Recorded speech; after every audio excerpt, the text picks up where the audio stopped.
Welcome to The Christian Atheist, episode 35, Hegel versus Kant, concluding remarks, part 2. We pick up right where we left off in episode 34. When right and wrong are chosen or culturally constructed, as in the postmodern view of the world, one cannot wait for the truth to out, for your fellow man to discover and acknowledge the right, as happened in the civil rights era. Contrary to the argument of Dr. Martin Luther King, who declared, quote, "The first principle of value that we need to rediscover is this, that all reality hinges on moral foundations." In other words, that this is a moral universe, and that there are moral laws of the universe just as abiding as the physical laws. End quote. There is no such objective reality from the standpoint of immanence for the prescriptive Hegelian tradition. Instead, right must be enforced, as that is the only way the world operates for you, by force. Fragile, incremental historical progress, often beset with failure and setback, as has been the actual rule in the Western world? No. Such progress depends upon individuals being able to strive for, to seek and understand for themselves the truth. It requires a faith in the rational capacities and goodwill of your fellow man, an admittedly tenuous and unstable faith, a serious risk. In a collectivist framework, however, individuals are simply the avatars of their class interests, and it is only the priestly class to whom the sacred texts are open. Everyone except the woke, the prescriptive Hegelians, the critical theorists, the Frankfurt School of Marxists, etc., has false consciousness, and are thus incapable of escaping their chains. It is only the province of those who, like Hegel, stand at the pinnacle of understanding, that truly get it, who have true consciousness, and who, by virtue of their exalted status, have the right to prescribe truth and right for the rest of us. It is perhaps useful to pause for a moment and consider one of the central foci of the prescriptive Hegelian tradition: language. I just mentioned truth in the previous paragraph.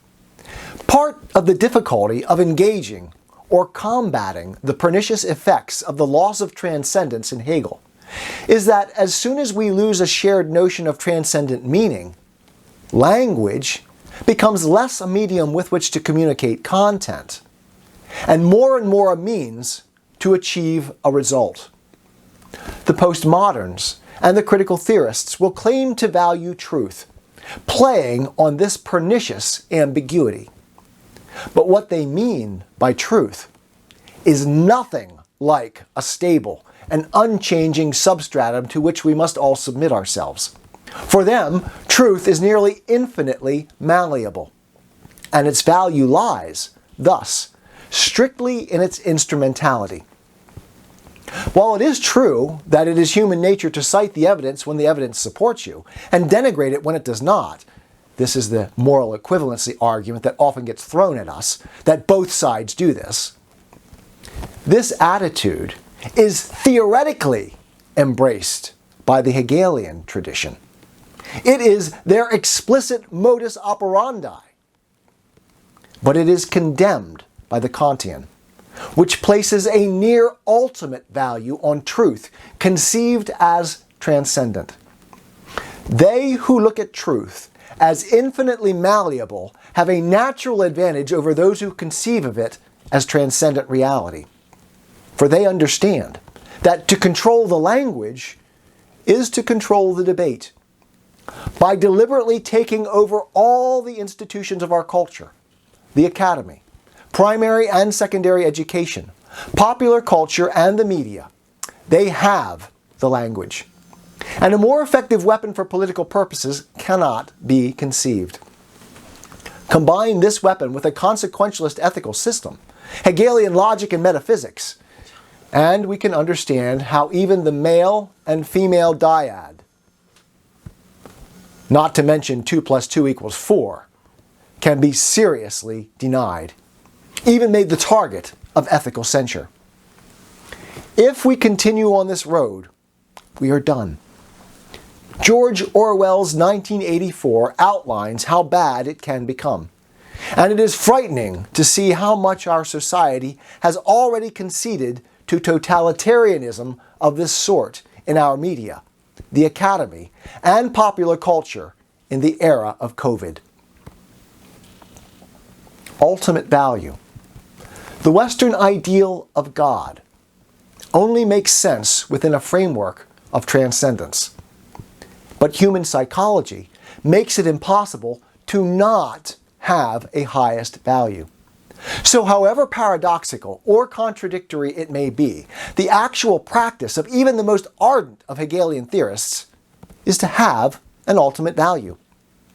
A highest value in a framework of immanence, however, has no transcendent values against which to balance its own demands. Nothing with which to check its claims. It should not be lost on us that highest value makes no sense in an environment of value relativism. That is, the prescriptive Hegelians operate under a contradiction. They have a highest value. They act on that highest value. Read, for instance, Max Horkheimer's Traditional and Critical Theory. Yet they deny theoretical primacy to any value. Values, they tell us, are immanent, chosen. Contradiction as critique, however, only has bite when logic is transcendent, when it is built on Aristotelian non-contradiction and excluded middle, which, conveniently, Hegelian logic denies. So, while the prescriptive Hegelians can with great effectiveness accuse the Kantian of contradiction, they find no bite whatsoever in being themselves accused of it. For them, contradiction is the engine of social progress. In large part, then, this consciousness of reality as dynamism makes it nearly impossible to reason with the prescriptive Hegelian tradition.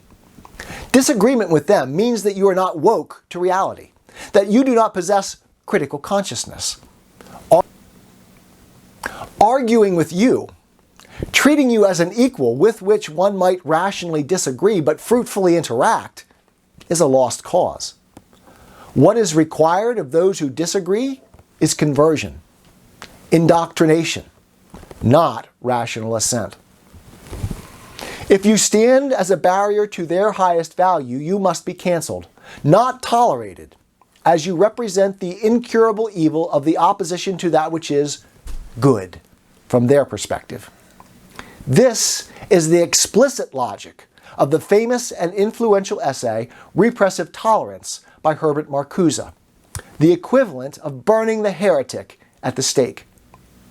I have thus far been silent about the fundamentalist Hegelian faith, the logical commitment to historical progress, or historicism, as it is often called, that things get better, that the movement of history is inexorably upward. This lies at the heart of Hegelianism, as it is simply the application of Hegel's dialectic. Sometimes more pronounced and explicit, as in Marx and the critical theorists, and at other times more hidden, theoretical and implicit, as in the postmodern theorists, who are far more skeptical. In the latter, the utopianism is less historical than critical, an ideal against which reality is measured. Mene mene tekel upharsin, a biblical phrase custom-made for the imminent judgment of the prescriptive Hegelians. The Hegelian left stands always for the antithesis in the dialectic, as it is the antithesis that opposes the limitation imposed by the thesis, for the breaking down of barriers, limits, in favor of that which will follow, that which will come. It is in this sense that the prescriptive Hegelian tradition is inherently utopian. Another term for those who hold this faith is progressive, as in the progressivism of Teddy Roosevelt, Margaret Sanger, Woodrow Wilson, and their acolytes into contemporary culture. While the presence of ideals is universal in human life, there is a distinction to be made between an immanent ideal and a transcendent ideal. Transcendent ideals are stable elements of being, thought of as perfections towards which we strive, eternal, universal, unchangeable, even unattainable. They force us to recognize humanity as finite, limited, imperfect. Such ideals are aspirational and judgmental. They are the lights that guide us and that which highlights our failure. But we don't confuse them with the surly bonds of the real, with immanence. Hegelian immanent ideals, like narrative logic itself, are ideals of change, of flux, of constantly moving goalposts. We are, for instance, suffused with the idea that everything that is new is better and should replace the old. This is a direct legacy of the Hegelian logic and metaphysics that has pervaded our culture. Innovation is uncritically good. Tradition, uncritically suspect. To hold to the past is, by definition, wrong. To be regressive, a charge nearly as pernicious as racism. All that is coming, as the old is displaced, is better. Likewise, that which constrains, thesis, must be overcome, antithesis, as the resolution, the Aufhebung, is the higher order, the improvement of reality. The prescriptive Hegelians must deny transcendence, because it is the surrender of the power of judgment to truth, to being, to an ideal that stands outside them. It is simultaneously the requirement to reach for something greater than ourselves, to surrender our rational autonomy to an external limit, a constraint to which we are subject, but which remains outside our control. In short, transcendence requires the admission that we are not God, and that as such, we have no right to claim that position for ourselves. This is why this attitude is characteristically left, rather than right. The rejection of limit, of boundary, of constraint. The attitude was mirrored in the near godlike pretensions of reason engendered by the Enlightenment. Kant understood that such arrogance required a check. Postmodernism skepticism is, then, at its base, proper, even though its radical skepticism is not. As always, it is the extremism of the Hegelian perspective that ruins its valuable insights. Science is perhaps the greatest tool for the pursuit of natural truth that mankind has yet developed. But the postmodern point that nothing is above critical treatment, including science, is precisely correct. Science, like all other endeavors, is subject to human error. And a naive acceptance of the authoritative pronouncements of science is not a good strategy. Science, whatever insights we may have gained by opening up our vision to a more dynamic metaphysical viewpoint, still only functions properly when acknowledging the primacy of being over becoming, of a transcendent truth, a reality to which it must bow. This is the essence of the experimental procedure and the success of science. Theory must be correctable by reality. Intellectual humility seeks to submit itself to truth. By their fruits you shall know them. So, What must be our response to the predominant Hegelian ethos that has overtaken our world? We must push back. We must treat those with whom we disagree as rational and autonomous individuals, capable of seeing through their false notions. We must, that is, treat them as we wish to be treated, and not as they treat us. This is the kindness of Jesus, the mutual respect we owe to all members of the human race who bear the image of God in their very being. But we must not stand for the lie. Jesus is not just the gentle shepherd, but also the inflexible judge, the ideal of truth itself, the transcendent Word of God. We, too, must point to him as the way, the truth, and the life. The fundamental error of Hegelianism, and one that I would argue to be the source of all the pernicious effects that flowed from it, is the abandonment of transcendence. I spent 25 years as an atheist, so I am not necessarily making the case here for a transcendent God, though of course that is the position that I myself assert. I do not mean that a theistic position must be enforced.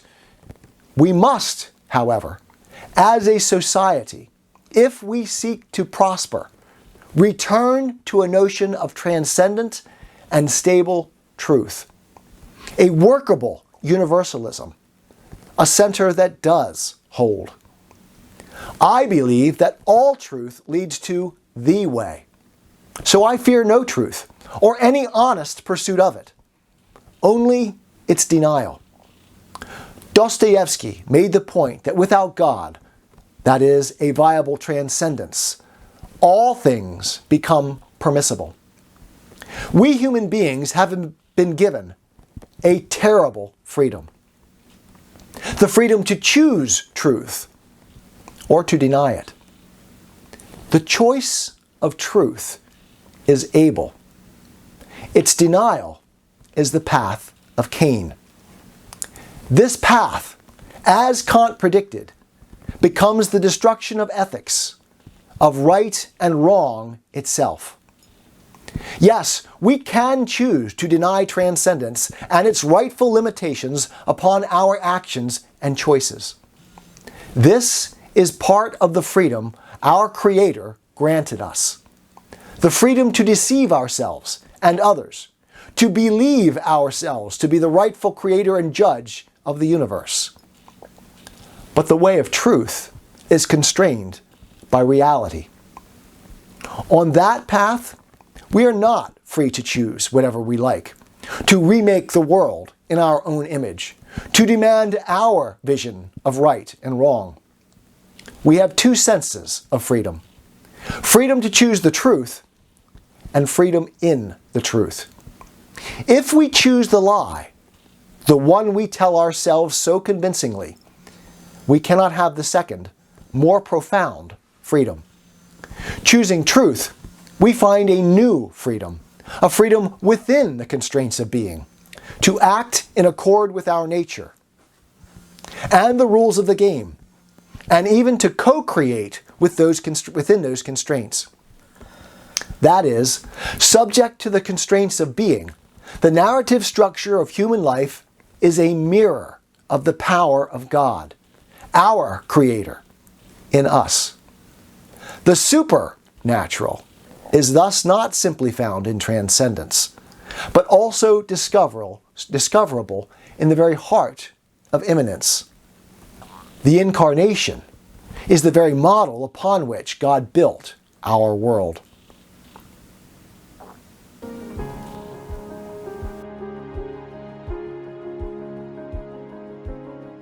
Check out our podcasts, The Christian Atheist, where faith and reason fuse in the incarnation, and Simple Gifts, the written word spoken for you.